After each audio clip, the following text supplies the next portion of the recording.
Hello. So I've been waiting to make this video for a very long time, and I didn't want to skip over this portion of my life, continue with content, and not be able to first talk about it. So now I have clearance to talk about it. So for the last year, I've been pursuing justice against my rapist. I have gotten a protection order, I've been to therapy, and I've just been trying to take care of myself. But a lot has happened in this time frame along with that. So this has easily been the most traumatizing thing to ever happen to me, but this isn't just, oh, it's been a year. It's been 3 years because I was in an abusive relationship with this person for 2 years. And in the last incident, because this wasn't the only rape, I hemorrhaged out and I asked him to take me to the hospital. And because he worked at the hospital, he refused. So I just hemorrhaged out. I reported the incidents in my state and in his state. Filed charges October of last year.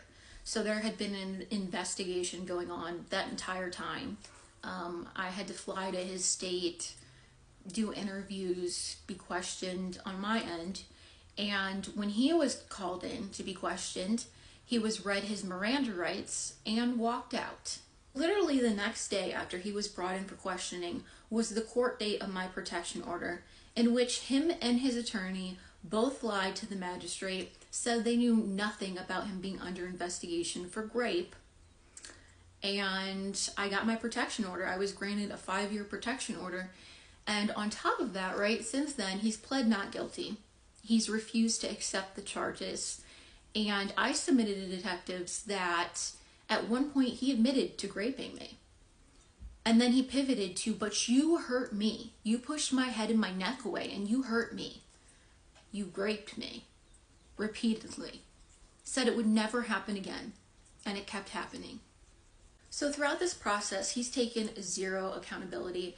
In fact, he's doubled down on only caring about himself and tried to make a stipulation of the protection order that I could not mention his name in connection to the crime he's committed against me or talk about him in any way, shape, or form, which I've been told since then is a violation of my First Amendment rights, and I can indeed talk about it.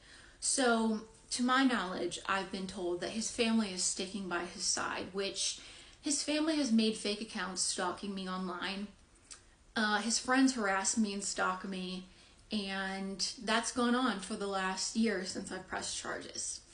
So as of right now, since he has been difficult, I will be going to trial against him. I'm not the woman that he met and abused, right? I have come a long way and I will fight him every fucking step of the way. I will put up a fight for what you fucking did to me. I will obviously be giving updates on my case because this is a huge thing in my life right now and will continue to be. Aside from that situation, right? When I got back to my personal life and trying to reconnect with people and having conversations and apologies, I confided in them and I told them what happened. And then they'd ask occasionally, well, how are you? How are things? How are you holding up? And when you answer them honestly, you get no response. So these were people that I knew for decades or a decade, and they're asking about the most traumatizing point in my life. But then when I'm being honest, there's no response, which shows me you don't give a fuck. And I think a lot of people can't relate to this if they haven't been through it or don't understand the trauma. So months would go by and I'd hear nothing from them. So at some point I just moved on with my life from those people.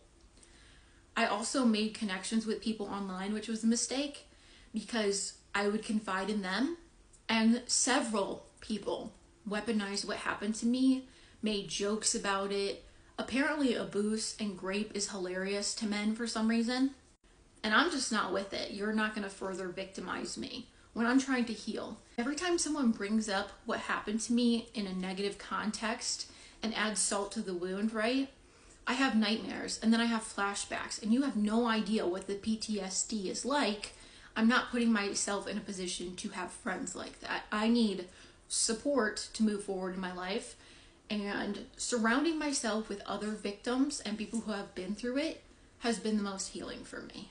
There's also a certain person that over time I've had more and more resentment for because she could have stopped what happened to me. I asked her for some information and she downplayed it, and then after I came out publicly about what had happened to me, she then told me details that would have prevented this from happening to me.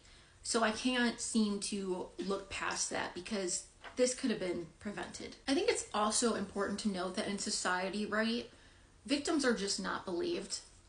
The burden is completely on us. No one cares about the perpetrator. They'll stand in support of them. But when it comes to the victim, we are shamed, we are blamed. What were you wearing? Did you lead them on? Well, that was your romantic partner, so they can do whatever they want to you. No, they can't. This is why boundaries are so important with people. Nobody should further victimize you. If they're not supporting you, those people need to go. So it's not only friends that have traumatized me. When you go through the system, right, and the process of getting justice, you have the great kit, you have the questioning. I'm sure trial's not going to be easy for me because you have to relive those moments, right? But society as a whole, I've been harassed online by people I don't even know on top of that. So it's not only people on a personal level, it's people I have no association with. And this happens to victims every day. So to start to conclude this video, if you are a part of society and you are standing with the rapist, you are standing with the PDF files, you are standing with and enabling these people and these abusers, right? You're part of the problem. There's way too many victims. Our rapists are usually our romantic partners or somebody who knows us. It is more likely that you will be raped by a romantic partner or someone you associate with than a stranger. So again, to end this video, in the future, I will be talking about rape and abusers and enabling, flying monkeys, narcissism, things that just we need to stand against to get them to end. If you've made it this far, thank you. I appreciate you for listening. And for every victim out there, I believe you, and I hope you get justice.